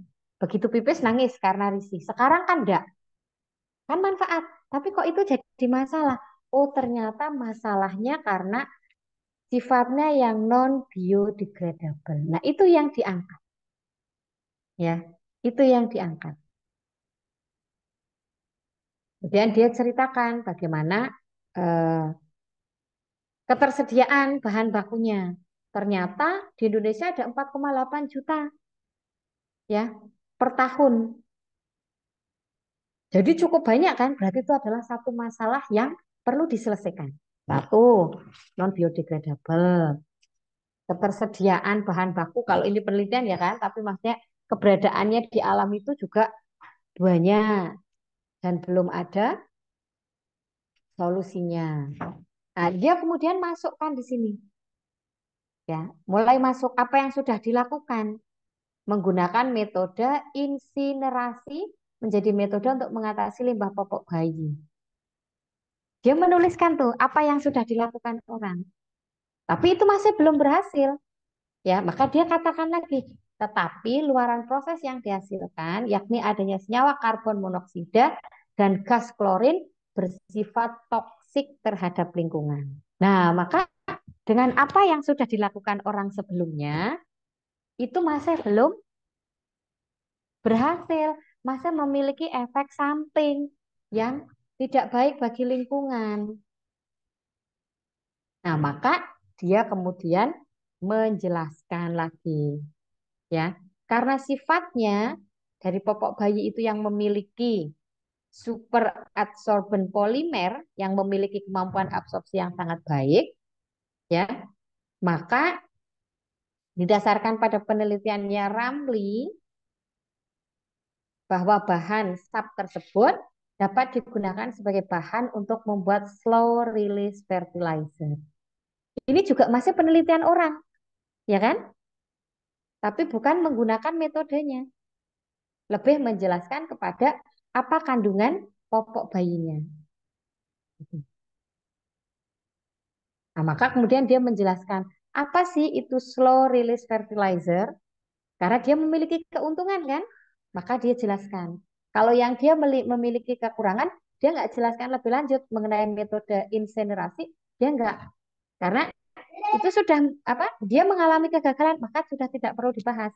Yang akan dilakukan adalah menggunakan metode yang memiliki manfaat yang lebih baik. Maka kemudian dia akan tuliskan di situ, dia jelaskan tentang slow release fertilizer itu sebagai satu teknologi modifikasi pupuk konvensional untuk meningkatkan efektivitas serapan nitrogen pada tanaman. Kemudian dia jelaskan lagi selanjutnya, ya bagaimana proses pelepasan nitrogen itu, ya kan, terhadap pupuk yang ada pada pemanfaatan di lingkungan. Sehingga dia masih menuliskan state of the art yang tadi disebut. Ya. Jadi apa perbedaannya tuh dengan orang lain yang sudah lakukan? Ya sudah. Nah, maka kemudian bagian yang dia lakukan dia baru akan masuk di sini karena dia masih menjelaskan mengenai slow release metode yang akan dia gunakan. Ya. Jadi dia udah tuliskan bagaimana sih slow release, bagaimana manfaatnya, studi yang sudah dilakukan, Begitu, maka kemudian baru dia masuk ke proses modifikasi. Karena itu yang akan dilakukan oleh mahasiswa.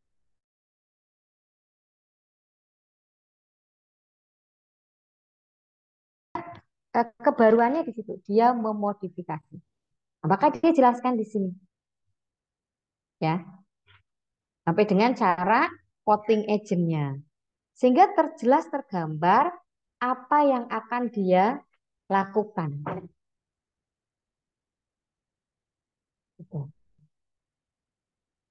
Ya, tadi kan kita baca bareng bersama-sama ya, meskipun Bu Guri tidak baca per ayat ya, per kalimat, tapi kita baca bersama-sama. Jadi nampak tuh, ya si apa namanya reviewer itu bisa melihat tentang apa yang akan dilakukan oleh mahasiswa ini. Di bagian terakhir, biasa ya kan, ini adalah penekanan terhadap apa yang akan dilakukan, sekaligus kita meng-highlight mengenai solusi yang diberikan.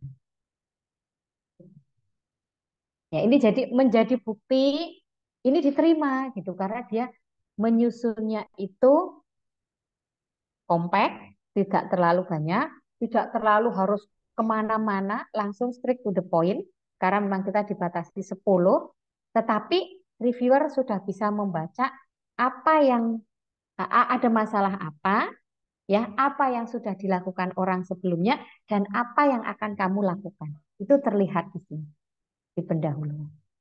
Itu. Terus tentang rumusan masalahnya, ya, harus terukur. Ya, harus terukur. Ya.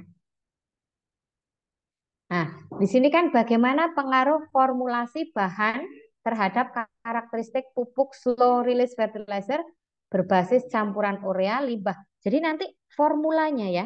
Jadi dia akan formulasikan campuran ureanya sekian, limbah popoknya sekian, ini sekian, maka nanti bagaimana terhadap slow release fertilizer. Jadi terukur tuh. Nanti akan dapat data-data kuantitatif. Nah, sama juga bagaimana pengaruhnya formula itu terhadap laju pelepasannya, yaitu juga terukur. Jadi dari formula tadi, formulanya tetap sama, tapi bagaimana terhadap laju pelepasan nitrogennya, ya, itu juga terukur secara kuantitatif. Jadi rumusan masalah itu adalah terukur. Kalau tidak terukur, biasanya juga tidak menarik. Nah, karena kita orang sains harus terukur, harus bisa diambil datanya. Ya, kemudian tujuan risetnya disesuaikan dengan rumusannya, ya. Jadi mesti kalau tujuannya ya sesuai dengan rumusannya, rumusannya 2, tujuannya ya 2. Kalau manfaat riset ini disesuaikan saja dengan apa? Ini tujuannya ya kan?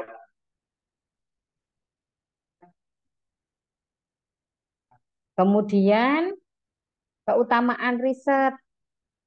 Jadi Anda tuliskan. Keutamaannya tentunya kan apa? Ya kita highlight adalah popok bayi itu kan limbah. Kalau dia menjadi apa coating agent pada pupuk, berarti kan menjadi nilai yang lebih tinggi. Maka itu saja yang di-highlight untuk keutamaan risetnya. Kemudian temuan yang ditargetkan, ini biasanya disesuaikan saja dengan temuan. Kalau di tahun 2023 sudah nggak ada kan, langsung luaran ya.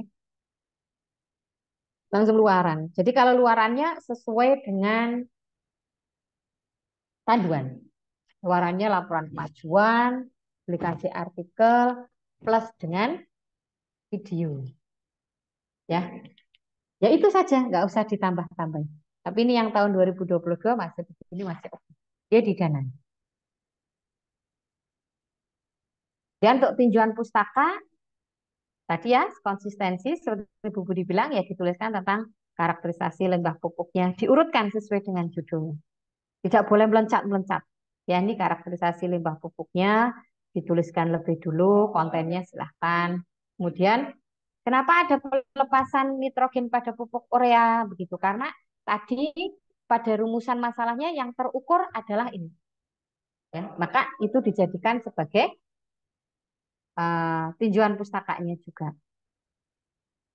Terus, nah ini harusnya ya kalau menurut Bu Budi konsistensinya ini harusnya di atasnya dulu karena yang tadi kan limbah pupuk, limbah popok harusnya yang limbah popok dulu. Yang ini yang 2.2 itu harusnya nanti di bawah. Tapi ternyata ini masih lolos berarti aman ya.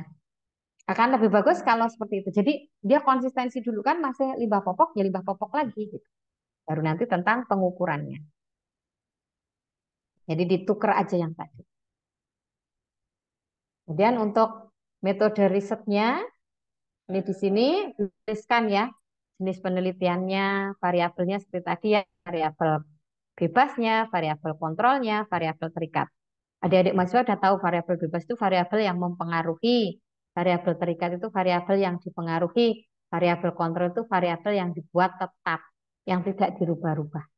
Misalnya waktu pengukurannya, ya kan? Atau treatment yang lain. Itu kan di sana harus jelas. Maka Anda harus tahu itu dulu, ya. Tuliskan. Terus tempat risetnya juga di mana.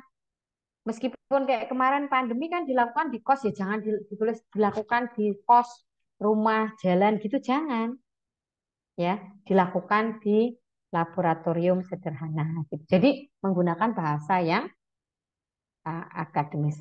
Ini Bu Budi sudah selesai ya waktunya. Ditambah 5 menit atau apa nih? Untuk sampai bab 3 atau bab 3-nya baca sendiri. Karena kemarin bilang sampai bab 3 coba. Tadi ternyata jadi lama. Oke. Ini alat dan bahan ya. Jadi dituliskan semua alat yang digunakan dan bahan yang diperlukan. Dituliskan semua di situ. Bukan poin-poin ya, seperti laporan praktikum ya. Tetapi dia dibuat dalam paragraf. Kemudian untuk tahapan riset tadi dibuat secara ini. Ada tahap perencanaan, pelaksanaan, pelaporan. Sehingga kita bisa mudah untuk melihat indikator ketercapaiannya. Jadi meskipun tidak dituliskan secara langsung indikator ketercapaiannya, tapi kalau dituliskan seperti ini kita bisa melihat. Ya, jadi perencanaan itu dimulai dari ini. Berarti keberhasilannya apa? Ya kalau semuanya sudah bisa kita lakukan. Ada pelaporan ya. Dengan itu, nah ini adalah prosedur riset yang seperti tadi Bu Budi bilang ya, akan jauh lebih baik jika dibuat dalam carta atau skematik seperti ini. Sehingga orang sudah, oh sudah terencana sekali ya, sudah bisa jalan. Kemudian baru uh, tentang preparasinya dari setiap ini, tahapan-tahapan tadi ini, Anda akan jelaskan di bawah ini dengan kalimat untuk lebih memperjelas. Ada preparasi karbonnya, kemudian ada preparasi superabsorben polimernya dari bahan popok tadi, pembuatan slow release fertilizernya. Jadi ini adalah formulasinya, karena tadi kan formulasinya berbeda. Kemudian karakterisasi sampelnya. Ya, boleh silahkan. Baik Ibu, mohon maaf sebelumnya tadi untuk bab 3 itu di next pertemuan Ibu. Jadi kami cuma apa ya Nah, merancang itu tadi bab nggak 1 ngomong. sama bab 2. Iya Ibu, Oh, mohon maaf oke, Ibu, oke. soalnya baru join gitu. Oh, dari mana kamu? Oke, berarti bab Tadi, tiganya oh, nggak jadi ya. iya Ibu. Oke, kasih kali. Monggo kalau ada pertanyaan atau sudah cukup. Nah, ini nih punya Robi nih. Robi ini dia apa backdrop untuk hari ini atau bukan tuh? Mohon maaf tidak Ibu. Pikir untuk hari ini tuh masanya kan growth apa tuh? Growth mindset ya. Fisika itu menyenangkan. Nah, itu sangat penting tuh untuk adik-adik mahasiswa semua ya untuk menumbuhkan mindset Anda bahwa fisika itu menyenangkan supaya ketika Anda mau kuliah, besok mau kuliah dengan mata kuliah apa saja gitu ya, itu sudah sesuatu yang dinanti-nanti karena sesuatu hal yang menyenangkan. Ih, besok kuliah fisika kuantum, ya Allah, gitu ya. Senangnya aku karena aku tuh senang banget membahas bagaimana sih powerful persamaan Schrodinger untuk membahas fenomena yang kita hadapi gitu, ya. Tuh, Budi senang tuh dengan kata-kata itu. Monggo ada pertanyaan apa tidak? Oh lah ini ada Sally nih. Sally mahasiswa Bu Budi kemarin. Belum ada pengumuman ya, Sel? Sally. Oh, tidur.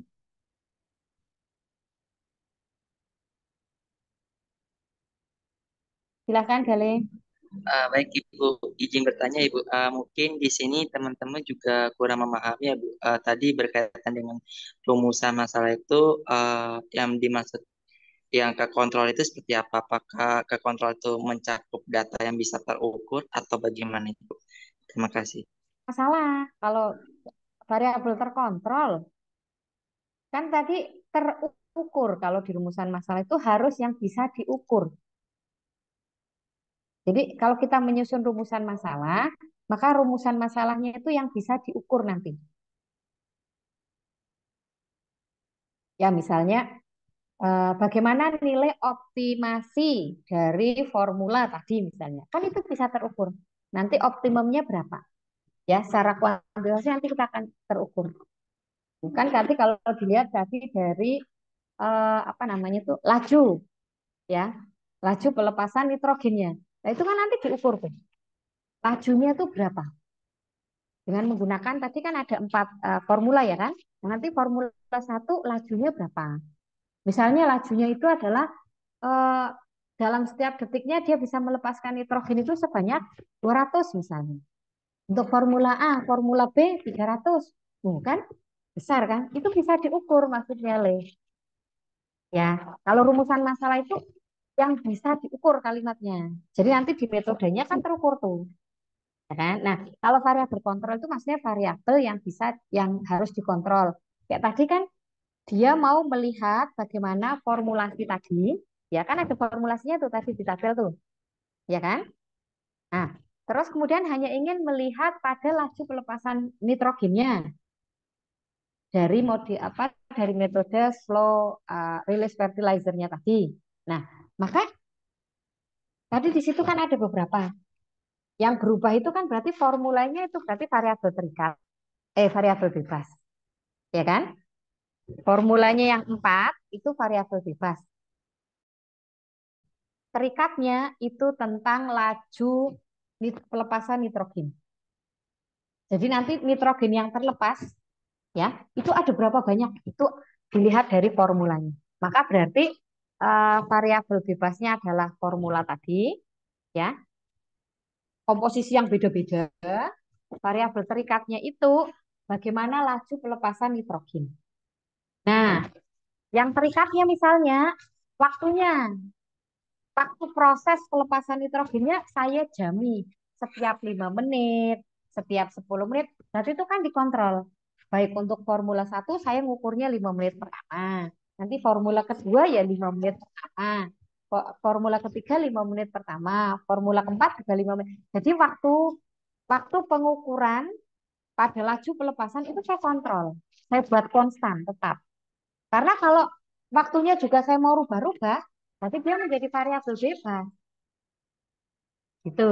Jadi variabel bebas itu adalah variabel yang bisa kita gonta-ganti, ya. Kita variasi, kita gonta-ganti saat senengnya kita untuk melihat akibatnya. Kan sebab akibat, ya. Sebabnya saya ganti-ganti, akibatnya terhadap laju pelepasannya apa? Gitu. Nah, yang dikontrol misalnya waktunya. Selain waktu apa? Oh, temperatur. Ya, pada proses tadi untuk pengukuran diukur tuh temperaturnya pada room temperatur semua. Jangan yang satu pada room temperatur, yang satu pada temperatur 50 derajat. Nanti akan lain. Karena gas itu semakin dipanasi akan semakin laju. Nah, beda. Maka temperaturnya dikontrol. Mungkin humidity-nya, humidity ruangannya, kelembabannya, ya. Biasanya sih kalau dalam ruangan biasa begini, humidity-nya sama. Tapi kalau ke kelembaban yang lebih kering, humidity-nya akan lain. Jadi yang dibuat tetap itu disebut dengan variabel kontrol. Begitu, adik-adik mahasiswa semua.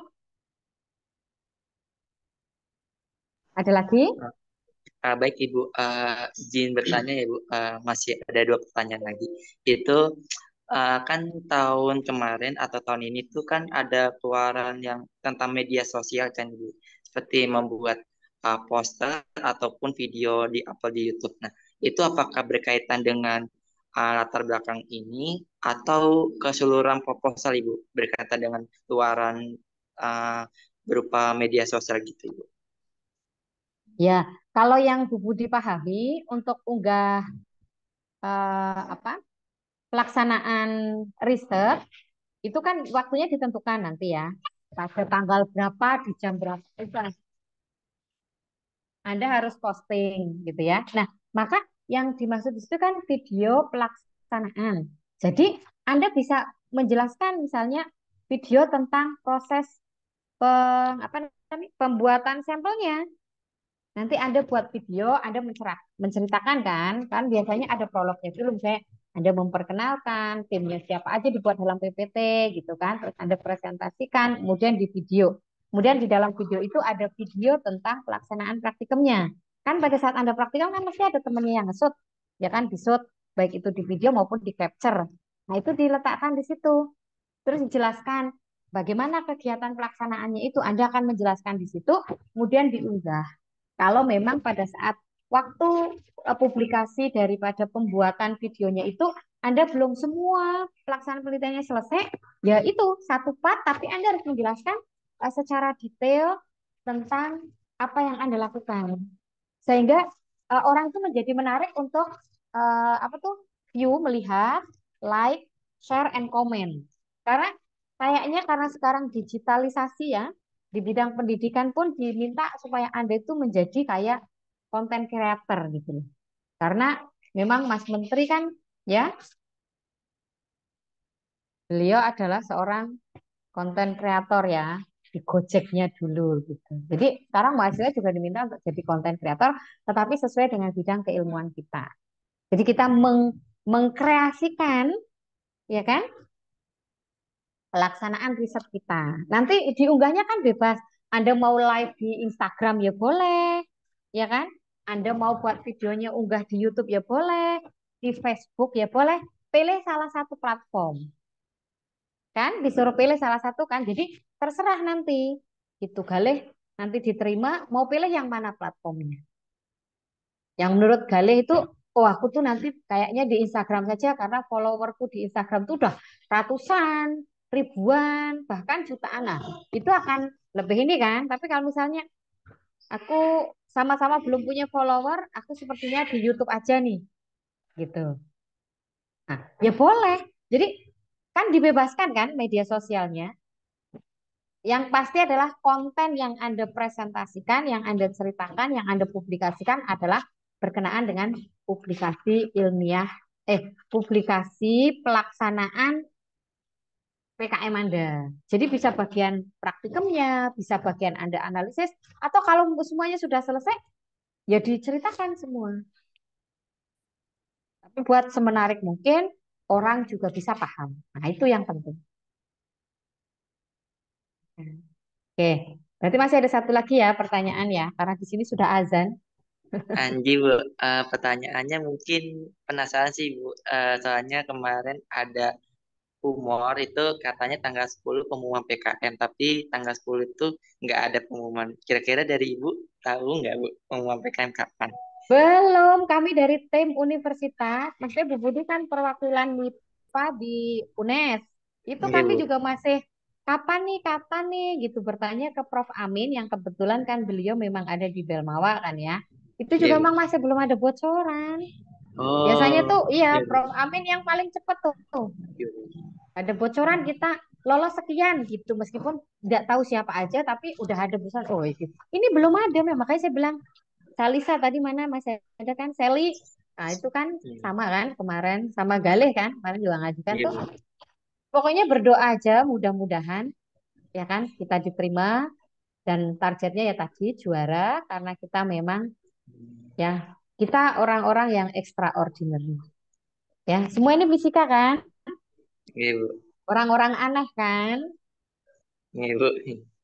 Kalau ya kan kalau Anda berkumpul gitu ya di kos atau di apa atau sedang di mana ditanya "Ah, kuliah iya jurusan di mana fisika kan gitu ya ekspresi orang yang nanya ya kan betul nggak? Betul, Ibu. Nah, Umi pernah merasakan gitu nggak kok Umi Fitri Umni ya bener Fitri pernah merasakan gitu nggak Fit? Bagaimana, Bu? Ah, kamu pernah ditanya kamu lagi main tuh di mana terus tanya kuliah Mbak iya jurusannya apa fisika terus ekspresi orang yang nanya tuh gimana gitu pernah ngalami nggak? Pernah, Bu. Peng ya kan? Hmm. Ya Ya, karena kita dianggap orang aneh fisika. Maka ya sudah kita sekalian menjadi orang yang extraordinary. Baik itu dalam cara berpikir, dalam bertingkah laku, ya kan? Tapi maksudnya adalah extraordinary yang baik, bukan yang buruk, bukan ya, bukan kita aneh itu jadi gila, bukan gitu. Maksudnya ya sudah kita jadikan fisika itu menjadi sesuatu yang menyenangkan, ya kan? Ya, maka dengan fisika kita menjadi lebih cinta ya dengan kehidupan ini, lebih menghargai kehidupan ini. Gitu ya. Gitu Dika. Bu Budi hanya berkomunikasi 3 orang, yang ada orangnya, yang lain saya tidak tahu ada orangnya apa enggak. Dika, gitu Dik. Ya, Bu. Semangat ya Dik. Ya, Bu. Kamu semester berapa sih? Semester 2, Bu. Oh ya, pantas lah kalau semester 2 ya. Nggak apa-apa. Semester 2 kamu sudah ikut join, maka nanti kesempatanmu untuk mencoba PKM masih banyak dan panjang. Ya, oke. Kalau kamu belum menemukan dosen pembimbing, nah boleh pilih Bu Budi. Untuk mempersiapkan tahun depan maksudnya. Kalau tahun ini Bu Budi sudah dengan Sally, Galih dengan Bu Ian. Ya, Galih ya. Tuh. Iya, Bu. Yang lain, yang lain Bu Budi nggak tahu karena kemarin kan beberapa kali ketemu kan di online. Ya, oke ya begitu ya teman-teman semua. Cukup berarti Galih. Cukup, Ibu. Baik, terima kasih banyak adik-adik mahasiswa. Mudah-mudahan 17 orang yang hadir pada kesempatan siang hari ini akan menjadi eh, agen perubahan ya untuk pemeringkatan PKM khususnya di fisika tahun depan. Jadi harapan saya nanti boleh Galih nih di screenshot kemudian dikirim Bu Budi supaya tahun depan Bu Budi bisa memonitor nih adik-adik mahasiswa yang ada namanya di sini tahun depan ikut apa enggak gitu ya. Ya kan? Oke. Terima kasih banyak. Mudah-mudahan bisa bermanfaat. Tetap semangat ya untuk mengikuti ajang kompetisi apapun itu ya tidak hanya PKM, apakah itu IC, LKTI ataupun yang lain ya Youth Summer. Begitu Anda bisa ikuti untuk mengembangkan eh, kompetensi Anda masing-masing. Bu Budi mohon maaf jika ada yang kurang berkenan pada adik-adik mahasiswa semua yang bergabung. Kita akhiri dengan bacaan hamdalah bersama-sama. Alhamdulillahirabbil alamin. Mudah-mudahan bermanfaat. Assalamualaikum warahmatullahi wabarakatuh. Waalaikumsalam warahmatullahi wabarakatuh. Terima kasih, Ibu Budi. Belum galih screenshot. Adik-adik mahasiswa bisa itu nggak on cam? Biasanya nggak pada mau ya. Ya sudah screen. Oh ada yang mau Robi tuh. Screenshot galih. Nah, itu siapa? Jempolnya siapa tuh leh? Teman Ibu, rekan lomba tadi. Oh ya udah ikut aja foto ya. Udah screenshot dah. Malu-malu Ibu. Oke. Oke ya Bu Budi live ya. Iya, Ibu. Terima Ya kasih banyak. sama.